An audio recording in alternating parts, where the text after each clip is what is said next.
اللهم استرنا تحت الارض وفوق الارض ويوم العرض عليك يا رب العالمين، امين. ازيكم يا حبايبي، عاملين ايه؟ يا رب تكونوا في احسن صحه واحسن حال، يدوم علينا وعليكم نعمه الستر والصحه، امين يا رب العالمين. اللهم صل وسلم وزد وبارك عليك يا حبيبي يا رسول الله. النهارده كده روتين تحفيزي عشان كل اللي وراها حاجه تقوم تعملها. الدنيا مقلوبه مدعوكه، ما تقولوش ايه السبب، قدر الله ما شاء فعل، الحمد لله على كل حال. اللهم صل وسلم وزد وبارك عليك يا حبيبي يا رسول الله. هنروقوا الدنيا كده وهنشوفوا دنيتنا عشان كمان خلاص يا حبايب المدارس على الابواب. يلا قوموا وشوف اللي وراكي وتشجع كده واعمل زي السعوديه وبناتها. اللهم صل وسلم وزد وبارك عليك يا حبيبي يا رسول الله. بالله عليكم ما تنسوا اللايك يا جماعه ومشاهده الاعلانات فضلا وليس امرا. ربنا يبارك فيكم، يجعل في ميزان حسناتكم. اختكم في الله محتاجه وقفتكم ودعمكم ليا. ربنا يبارك فيكم. كل المحتاجين منكم انكم توقفوا جنبي وتشاهدوا لي الاعلانات وتحطوا لي اللايك عشان الفيديو يطلع كده والقناه تكبر باذن الله. القناه الايام دي واقعه خالص يا جماعه، مش عارفه ايه السبب. سامحوني اتاخرت عليكم، والله غصبت عني، والله ما بيحوشنا عنكم غير الشديد القوي. اللهم صل وسلم وزد وبارك عليك يا حبيبي يا رسول الله. بحق لا اله الا الله ارزق اختي وحبيبتي بالذريه الصالحه، واكرم ام البنات ان شاء الله. ربنا يديها يبارك لها في بناتها ويجعلهم بنات صالحين، ويكرمها ان شاء الله بالولد اللي يسندها ويسندهم، امين يا رب العالمين. اللهم صل وسلم وزد وبارك عليك يا حبيبي يا رسول الله. اللهم اشف مرضانا ومرضى المؤمنين وارحم موتانا وموتى المسلمين، امين امين يا رب العالمين. اللهم صل وسلم وزد وبارك عليك يا حبيبي يا رسول الله. هننظفوا بيتنا يا جماعه النهارده، وهنعملوا وكله خفيفه خالص كده. اللهم صل وسلم على رسول الله. عندك الشوربه في الفريزر، طلعتها وفكيتها في الحله، وهناخد منها نعمل شويه بطاطس وشويه ملوخيه، نعمه ورضا وفضل من عند ربنا. يا رب يا رب دمها نعمه واحفظها من الزوال. اللهم صل وسلم وزد وبارك عليك يا حبيبي يا رسول الله. الحمد لله ولا حول ولا قوه الا بالله. صلوا على الحبيب يا جماعه، صلوا على الحبيب، خلي قلبك يطيب. صل على الحبيب يوم نهارك يبقى زي الحليب. لا اله الا الله ولا حول ولا قوه الا بالله. جبت هنا بصله وشوحتها زي ما انتم شايفين، وحطيت عليها قرنين فلفل كانوا برضه في الفريزر. قلبتهم القليبه كده لغايه ما ريحتهم تطلع عليكي، وحطي لهم راس توم صغيره، وهنرمي فيهم البطاطس باذن الله. احلى صينيه بطاطس والله. اللقمه يا جماعه بس اهم حاجه الرضا. اللقمه لا باللحمه ولا بالفراخ، والحمد لله على كل حال. اللهم صل وسلم وزد وبارك عليك يا حبيبي يا رسول الله. كمان هنعمل شويه ملوخيه خضره تستاهل خشمكم. شايفين خضرها وشايفين جمالها. يلا حطوا لايك لام فارس، بالله عليكم ما تبخلوا عليا باللايك عشان خاطر ربنا يبارك فيكم، يجعل في ميزان حسناتكم. ربنا يجعلكم في ظهري على طول، ويجعلكم لي دعم وسند بعد ربنا ان شاء الله يوقف لي ولاد الحلال ليا وليكم، وباذن الله باذن الله يجعلكم ان شاء الله ظهر وسند لاي حد توقفوا معاه.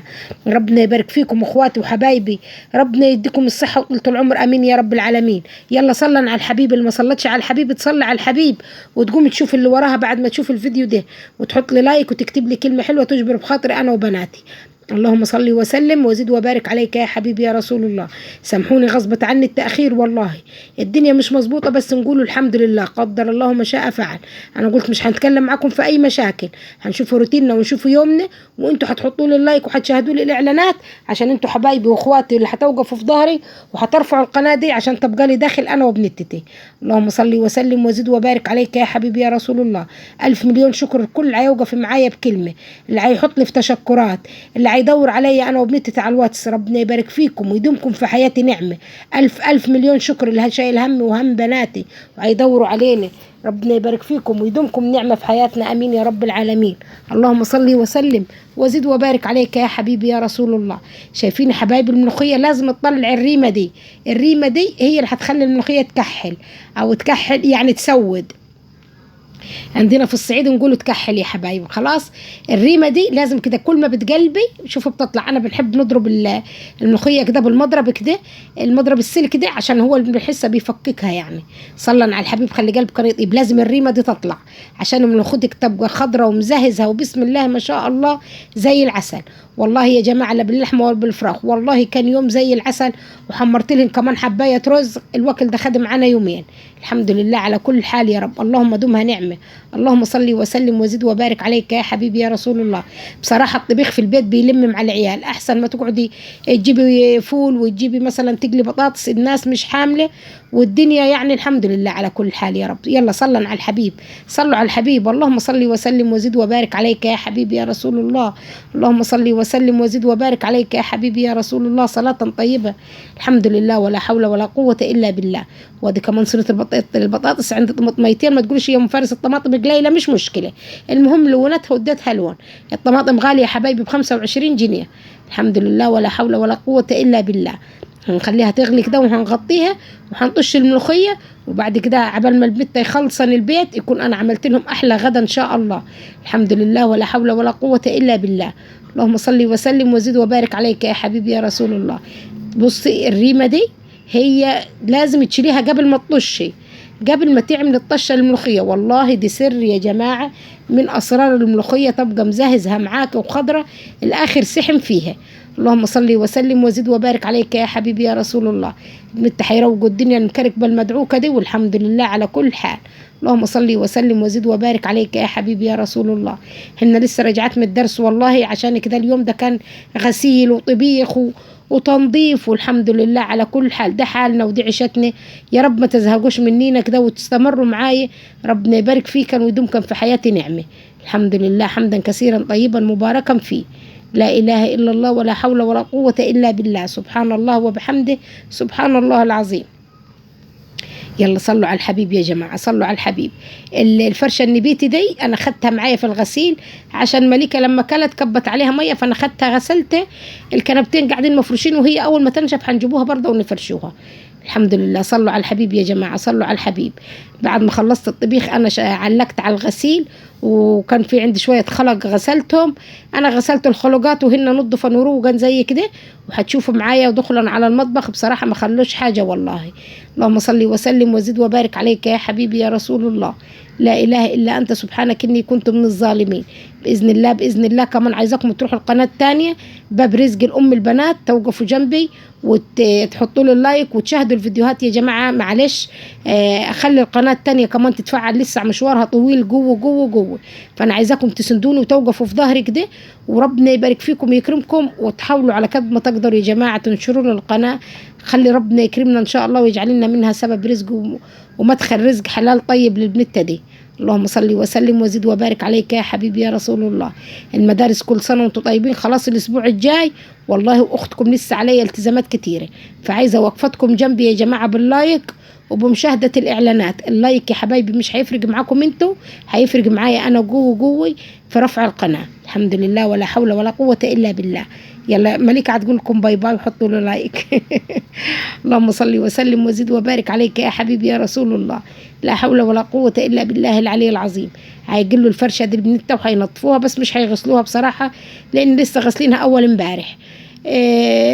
اللهم صل على رسول الله. هيكنسن بس ويمسحن ويفرشوها تاني، هي نظيفة شايفينها قدامكم والله نظيفة زي الفل. حبيبتي ربنا يبارك فيها ويديها الصحة ويجازيها خير.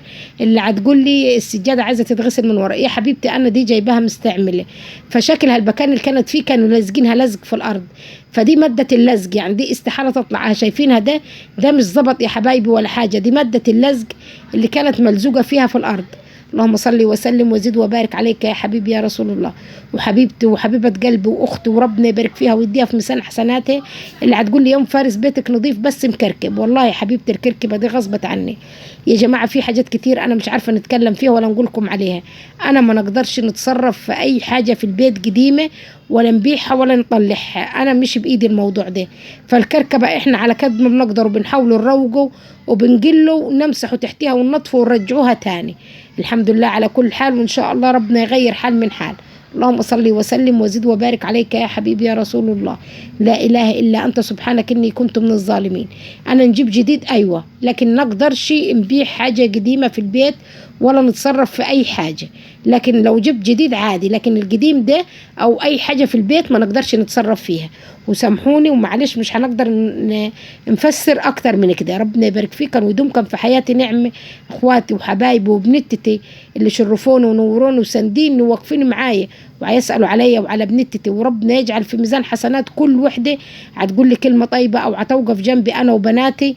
ربنا يبارك فيكم ويدومكم في حياتي نعمة. وألف ألف ألف مليون شكر لكل حبايبي اللي واقفين جنبي، اللي هيكلموني على الواتس وواقفين معايا. ربنا يجازيكم الجنة ويستر ولاياكم ويجعل في ميزان حسناتكم، امين يا رب العالمين. ما توقعوا في ضيقة ابدا ولا تشوفوا اللي احنا شايفينها يا حبايبي. وربنا يستركن ويجعلكن مستورات ومجبورات. سامحوني لو كنت نسيت اي حد، والله والله انا اللي في قلبي على لساني يا حبايبي. ربنا يجبر اختي وحبيبتي واللي واقفه جنبي انا وبناتي، ويكرمها ويجبرها وتخوي بناتها بحق لا اله الا الله، ويبارك لها في بناتها يا رب وتخويهم ويكرمها بالحسن والحسين، امين يا رب العالمين. وتشوف بناتها في احلى مناصب ان شاء الله. وحبيبتي واختي اللي على الواتس ليها فتره ما كلمتنيش، ولا يعني تليفونها مش عارفه الواتس بتاعها مقفول ليه، يا رب يا رب المانع يكون خير. وان شاء الله ان شاء الله مش عايزه منك يا غاليه غير انك تطمنيني عليكي وتقولي لي يا ام فارس انا كويسه. وكل الحبايب اللي هيكلموني على الواتس وهيكلموني في التعليقات يطمنوني عليهم، ربنا يبارك فيهم ويرجعهم ليا مجبورين، امين يا رب العالمين.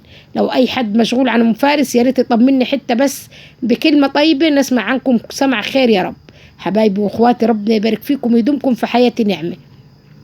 عايزاكم ما تزهقوش مني زي بعض الايام دي في الروتينات والوصفات على قد ما نقدر. والله والله غصبت عني، والله العظيم غصبت عني. انا العين بصيره والايد قصيره، انا نفسي نعمل كل حاجه وربنا يكرمنا ان شاء الله. اللهم صل وسلم وزد وبارك عليك يا حبيبي يا رسول الله. ادعوا لنا وادعوا لنفسكم وادعوا لنا للجميع كده بفك الكرب ووسع الرزق، امين يا رب العالمين. وسع ارزاقنا وارزاقكم ويشفي مرضانا ومرضاكم ويرزقكم بالذريه الصالحه، وام البنات تخاوي بناتها واللي ما معهاش يديها، امين يا رب العالمين. ويشفي مرضاكم ويوسع ارزاقكم ويكفينا ويكفيكم شر المرض ان شاء الله يا رب يبارك فيكم يا حبايبي. عادي كمان دخلوا على المطبخ، هنا في حبايه مواعين عايزين نغسلوها وهيروقوا المطبخ ويمسحوه، وده كان روتيننا وده يومنا حبايبنا. والله والله احنا مش هنتصنعوا، احنا هو ده روتيننا وهي دي حياتنا. يا رب حياتنا تعجبكم وتستمروا معانا ان شاء الله. بس يا مليكة اللهم صل وسلم وزد وبارك عليك يا حبيبي يا رسول الله. لا إله إلا أنت سبحانك إني كنت من الظالمين. الحمد لله حمدا كثيرا طيبا. بإذن الله بإذن الله الأيام الجاية ادعوا لي بس ربنا ييسر الحال ويزيح الغمة ويفك الكرب. الأيام الجاية بإذن الله هنعملكم شوية فيديوهات حلوة. أنت من بدري يا مفارس هتقولي وما عملتيش، والله والله يشهد الله إن غصبت عني. اللهم صل وسلم وزد وبارك عليك يا حبيبي يا رسول الله. ادعوا لي بس وقولوا يا رب فك كربها وكرب كل مكروب، وقولوا يا رب وسع عليها وعلينا ويرزقنا الرزق الحلال الطيب احنا وحبايبنا كلهم، امين يا رب العالمين. ويدوم علينا الصحة والستر يا رب. وبإذن الله كتبوا لي كده في التعليقات قولي يا ام فارس اعملي لنا كذا، حتى ادوني فكرة ان انا ايه نعمل الايام الجاية معاكم فيديوهات. ربنا يبارك فيكم ويدومكم في حياتي نعمة يا رب. اللهم صل وسلم وزد وبارك عليك يا حبيبي يا رسول الله. اللهم صل وسلم وزد وبارك عليك يا حبيبي يا رسول الله. كنسوا بعد ما لموا السجادة شفتوا لا مؤاخذة عزكم الله الزبالة اللي طلعوها. والله والله احنا مش بنبطل طول النهار، ورغم كده الدنيا مكركبة برضه مكركبة. ده غصبت عني، الكراكيب اللي عندي دي مش عارفة نتصرف فيها، وهي فعلا اللي مخلية الدنيا زايطة عندي. ومهما ننظفوا ومهما نروقوا ان الدنيا مش بتبقى مرتبة ومش بتبقى باينة. الحمد لله ولا حول ولا قوة الا بالله. يا رب شدنا وقوينا وصبرنا على اللي احنا فيه، والحمد لله على كل حال. يا رب بحق لا اله الا الله اديني الصحة والعافية عشان نقدر نكمل المشوار مع بنتتي ونقدر نعلمهم ان شاء الله على قد ما نقدر. اللهم صل وسلم وزد وبارك عليك يا حبيبي يا رسول الله. الحمد لله حمدا كثيرا طيبا مباركا فيه. يلا يا بنت شدوا حيلكم معانا، ربنا يبارك فيكم انتوا اخواتي واهلي زي بعضه. انا هنتقل عليكن وعنجي عليكن جامد، بس انا ماليش حد نلجأ له غير كان انت، فانتوا اخواتي ربنا يبارك فيكن ويدومكم في حياتي نعمة، امين يا رب العالمين. اللهم صل وسلم وزد وبارك عليك يا حبيبي يا رسول الله. لا حول ولا قوة إلا بالله. يا رب تكون فيديوهاتنا عجبتكم وتكون روتيناتي عجبتكم. معلش معلش سامحوني، أنا أختكم الأيام دي في ضيق، فأنتوا أوقفوا جنبي. مش هنقول أكتر من كده غير ربنا يكرمكن ويستركن ويجعل الخير كله عنديكن، امين امين يا رب العالمين. ادعوا لي ادعوا لي يا بنت، يعني يمكن حد فيكم قريب او انتوا كلكم ربنا يبارك فيكم قريبين لربنا اكتر مني، دعواتكم ان شاء الله تبقى مستجابه. اللهم صل وسلم وزد وبارك عليك يا حبيبي يا رسول الله. الحمد لله حمدا كثيرا طيبا مباركا فيه يا رب. لا اله الا انت سبحانك اني كنت من الظالمين. ادعوا لي يا بنتي بالله عليكم ربنا يوقف جنبي كده ويسدد ما عليا ونقدر نكمل مشوار مع بنتي، لاني انا الشهرين دول مضغوطه جوه جوه جوه جوه وخايفه من يعني من اللي لسه ما جاش. فان شاء الله ادعوا له، قولوا يا رب فك كربها ووقفي لها اولاد الحلال واستر بناتها، امين امين يا رب العالمين، انا وانتوا ولكم بالمثل يا حبايبي. ربنا يبارك فيكم ويجازيكم الجنه ويخليكم ليا ويدومكم في حياتي نعمه. اللهم صل وسلم وزد وبارك عليك يا حبيبي يا رسول الله. الحمد لله حمدا كثيرا طيبا مباركا فيه. البنت عمالين يدعكوا كده زي ما انتم شايفين في البيت. اول حاجه طلق عندنا نمل مش عارفه من وين والله ولا نافع فيه. انا كنت متعوده بنجيب لعنه الفراعنه بس الايام دي ما جبتهاش، هيوسع علي ربنا ونجيب وحده ان شاء الله، وبندعكوا كده زي ما انتم شايفين وبننطفوا. والحمد لله حمدا كثيرا طيبا مباركا فيه يا رب. صلوا على الحبيب يا جماعه، صلوا على الحبيب خلي قلبكم يطيب. صلوا على الحبيب يا حبيبتي انت وهي. لا اله الا الله ولا حول ولا قوه الا بالله. شايفين يا جماعه والله خدوا البيت حتتك بتتك كده وخلنا زي الفل. والله والله انا مش عشان ما حدش يقول يا فايز ما تحلفيش، احنا مش بنبطلوا وانتوا بتشوفوا اهيكم فيديوهاتنا وبتشوفوا روتيناتنا على طول في التنظيف. بس فعلا كلام حبيبتي اللي قالت صح، الكراكيب هي اللي دعكلنا الدنيا. ربنا كريم ان شاء الله والحمد لله حمدا كثيرا طيبا.